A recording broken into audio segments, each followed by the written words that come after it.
Ay, ang init talaga ng morning.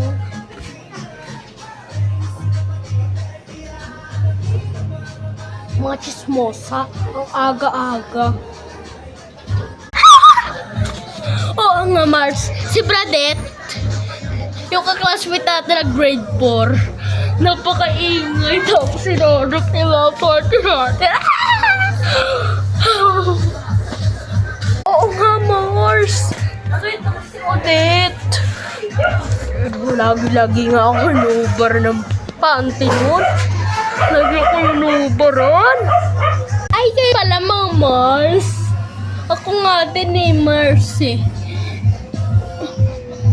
Mga Mars, si Peli oh. Ay, si Lita oh. Paano-ano. Ganun-ganun oh. Eh, paano? Nanggigigil ako sa mga mukha ninyo. Maligo-ligo muna kayo pag may time, ha? At magsipilyo na din kayo. Ang babaho ng mga hininga nyo. Hindi pa kayo nagmumumog-mumog. Ligo-ligo din pag may time, ha? Kubrahin ko ulo nyo. Kinabukasan. Hay naku mga Mars.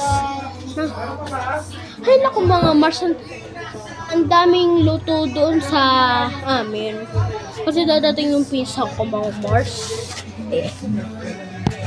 Mars! Bakit ayaw mo makipagkwentuhan sa amin? Ito kasi si Peli. Ay, ito kasi si Lita, bungangera.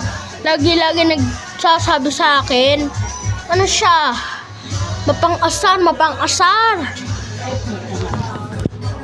So, bahala kayo. Bungod-gitin ko yung mga mukha ninyo.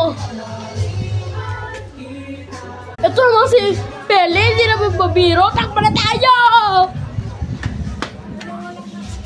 Bungod-gitin ko yung mga mukha ninyo, ha? Maglinis muna kayo bago kayo magkwentuhan dyan.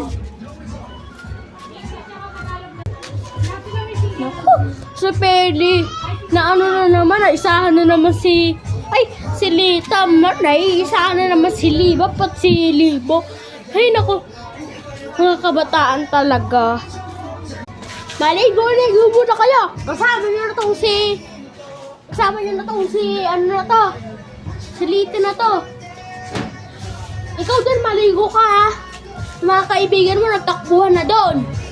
Ikaw, mahumanda ka talaga sa akin pag ako talaga nanggigil sa'yo. Kokobrahin ko talaga yung ulo mo. Nanggigil ako sa'yo ha. Magsara ka na tindahan mo kung